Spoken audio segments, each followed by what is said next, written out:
Hello everyone, welcome back to GGN. This is part 5, the final part for today, for Friday, May 24th, 2013 on Darko. And all that barking, I'm not sure what their names are, but yeah, they've joined us too for the last 3 hours. I could hear barking. It's amazing I can even concentrate.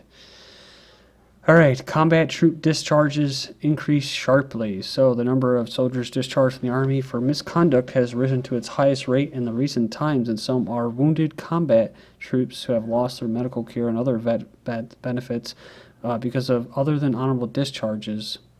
In the Army, they found that misconduct discharges have increased more than 25% than in 2009. I mentioned this article yesterday at the end of my reports. Militaries' growing use of ground robots raises ethical concerns, along with the one individual in the article saying that drones killing people would be more ethical than humans. So Samson, basically Samson's director of engineering in Latin America, said if there has to be a decision, somebody has to turn on a trigger or put a key in for the lethal part. There are moral, ethical reasons to not delegate the authority to kill people to machines. Just because you can mathematically distinguish civilians and combatants, that doesn't tell you it's appropriate in the situation to use lethal force, even against lawful combatants. MIT's Cheetah-bot gallops into your post-apocalyptic nightmares. An ongoing robotics project at MIT aiming to recreate the gait of a cheetah is sharing a new video showing off the latest progress. It says there's a long way to go before anyone would call it cat-like, but it's impressive nonetheless.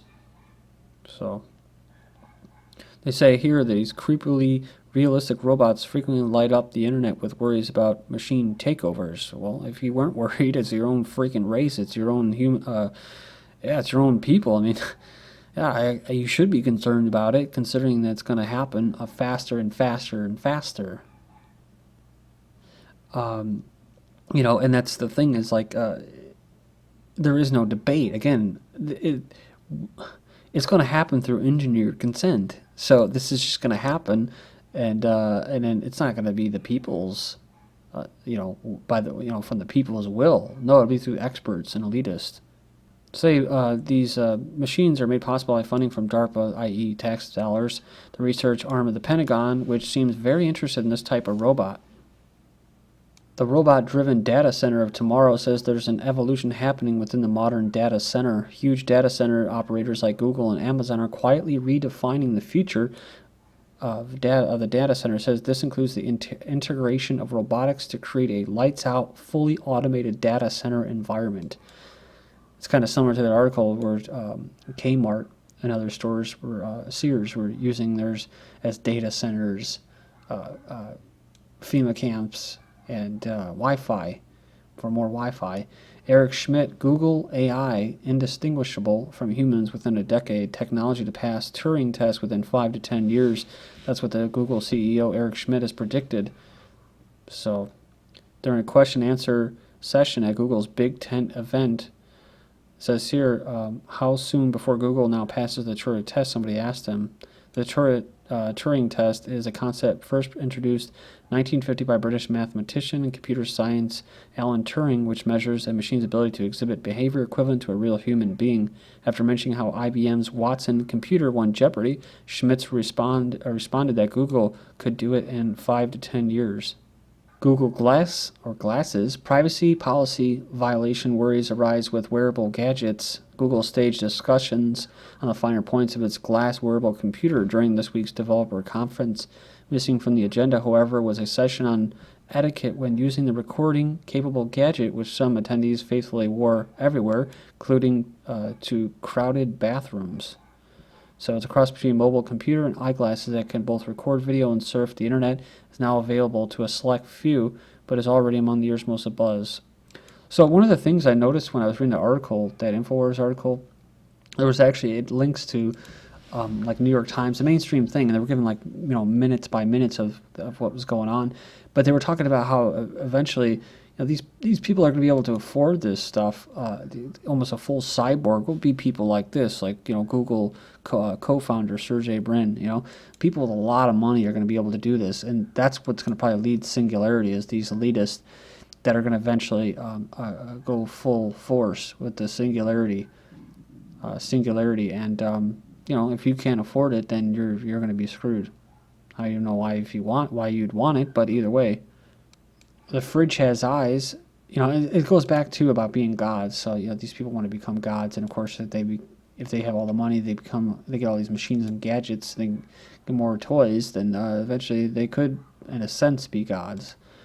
The fridge has eyes, says Cara gives anything with a camera power to see faces, age, gender, and more. So they developed software for smart advertising billboards, but now it's bringing sight to the Internet of Things. Says it can even make a toy smile back. Says in a car, one requested proposed real-time facial detection could monitor a driver's attention, alerting him if he falls asleep. In a fast food restaurant, it could track how many people are standing in line. In a house, it could help control the temperature based on who is in the home. In a bar, it could keep tabs on gender ratio. It says it could even make a toy smile back, so go in there and check it out.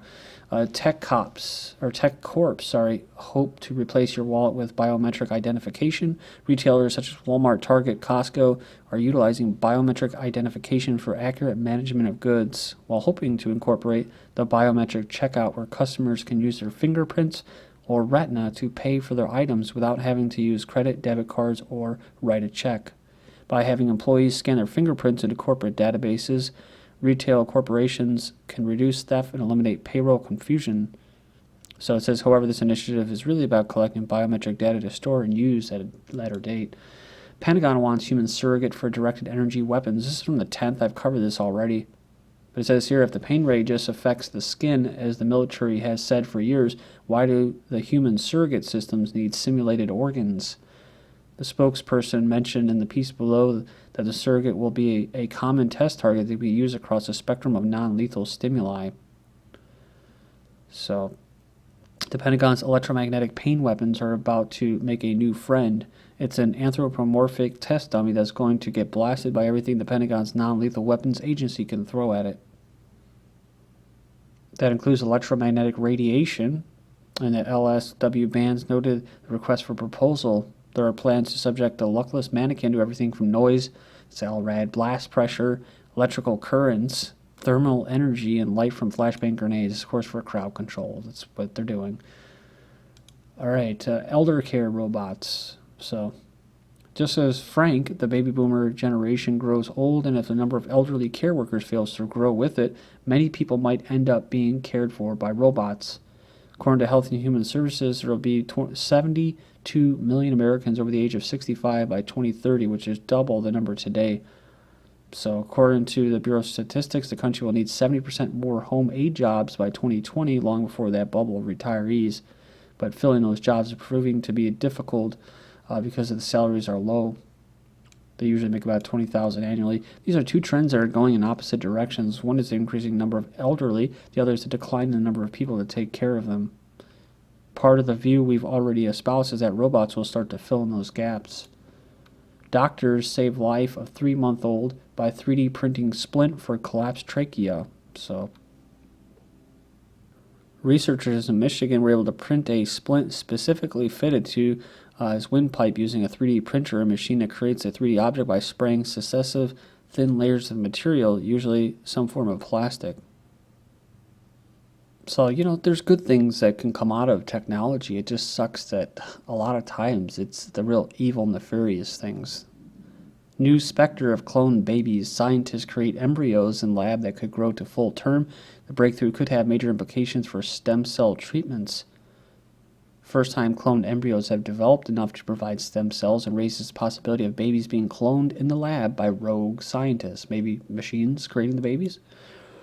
Police take DNA of 27 primary children a week. Nearly 54,000 under 18 were swabbed for database during 2012. Their children are said to be treated like hardened criminals by having DNA taken for records. So 30% child samples taken by police come from girls. Police can keep DNA profile of anyone they arrest for non-trivial matters indefinitely. So, yep, and we already know they're doing this in the United States too, taking your DNA, blood from your blood when you're born at hospitals. Abortionists twisted heads off babies in Texas House of Horrors. So it's a second House of Horrors story. So It says, if you were disturbed by the abortion doctor Kermit Gosnell's spine-tingling murders, get your barf bag ready for this one. Another clinic is being investigated in Texas, so it brings the House of Horrors to a new level. Accused by 4 employees of delivering a brutally murdering live fetuses by either snapping their spinal cord, stabbing sharp instruments into their head, or twisting their heads off with their bare hands. Bar caught serving rubbing alcohol as scotch. New Jersey catches 29 establishments filling top shelf bottles with bottom shelf booze. So they mix caramel food coloring and rubbing alcohol to make scotch. Also, another cheaper establishment filled its booze bottles with dirty water. Its airborne human transmission of deadly H7N9 virus is now confirmed. So in April this year, the researchers studying the H7N9 bird flu virus in China advised global governments to get prepared for the worst case scenario. But according to the WHO, this H7N9 is one of the most lethal influenza strains ever. Identified it because it mutates 8 times faster than a normal flu virus, and according to official records, has a death-to-infection ratio of about 25%. Man dies of new coronavirus in Tunisia. A 66-year-old man in Tunisia died of new coronavirus, what's believed the first recorded case of the disease in the African nation. So, said here on Tuesday that the victim had visited Saudi Arabia and been suffering from breathing problems since his return. Alright, so next up. Vaccine injured children in small African village used like lab rats. 500 children were looked into. Their school threatened that if they did not agree to be force vaccinated with the meningitis vaccine, they would receive no further education back in 2012. They were vaccinated without parents' knowledge, and it was an unlicensed product that still is going through the 3rd and 4th phases of testing. Within hours, 106 children began to suffer from headaches, vomiting, severe uncontrollable convulsions, and paralysis. They had to wait 1 full week for a doctor to arrive while the team of vaccinators just carried on vaccinating others from the village. More children became sick. The doctor finally came. He could do nothing for the children. The team of vaccinators, upon seeing what had happened, had fled the village in fear. So some of them were finally transferred to a hospital. They were sold around like cattle. Sick, weak children and dumped back in their village without diagnosis. And each family was given an unconfirmed sum of £1,000 by the government. No forms were signed. No bribes. Western pro-abortion groups promote illegal abortion pill in rural Africa, while pro-abortion feminists boast that they have established a clinic dispensing the abortion-inducing drug in this rural area, despite what one anonymous staff member called the restricting legal context. It says the strategy is guided by abortion-promoting groups in the United States, funded by Western donors, publicly promoted by the Tanzanian organizations. So it says here the clinic is not a health organization. It focuses on advocacy and women's rights, noted the expert advocate. It says here preschools may get right to bar unvaccinated children. Preschools and child care centers in New South Wales, as Australia I believe, may be given the legal right to refuse to enroll children who have not been vaccinated. So it says here they'll present the legislation allowing the right of refusal following declining rates of vaccination that in some parts of New South Wales are now lower than in Rwanda. I wonder why they're like that, huh? So court upholds Obama regime's denial of asylum for German homeschool family. So basically the Court of Appeals upheld the Obama regime's denial of asylum granted to this German couple. In 2008, they fled Germany when they're subjected to criminal prosecution for homeschooling. They face big fines, forcible removal of their children, and possibly imprisonment, all for homeschooling their children. Germany said the ban on homeschooling was to counteract the development of religious and philosophically motivated parallel societies. You are crazy. New psychiatric guidelines target hoarding, child temper tantrums, and a host of other illnesses. The odds will probably be greater than 50% according to the new manual that you have a mental disorder. So kind of like anti-authority disorder, or if you're creative, you have a disorder. 6 to 18-year-old children who throw temper tantrums from time to time are now known as disruptive mood dysregulation disorder. So all this is going to require pills. We're already over-medicated. Suicide jumper lands on, kills girl, 5 years old. South Korean girl dies in hospital of skull fracture after a man jumped to his death. Hit her. 7 high school students have been arrested for throwing water balloons. A Massachusetts Little Leaguer banned from pitching following debate that he throws with too much power. A guy mad at his neighbor's tall grass torches the house. And for $1,200, a club will let you peep into a lady's bathroom. This is GGN, and I'm Darko. Thank you.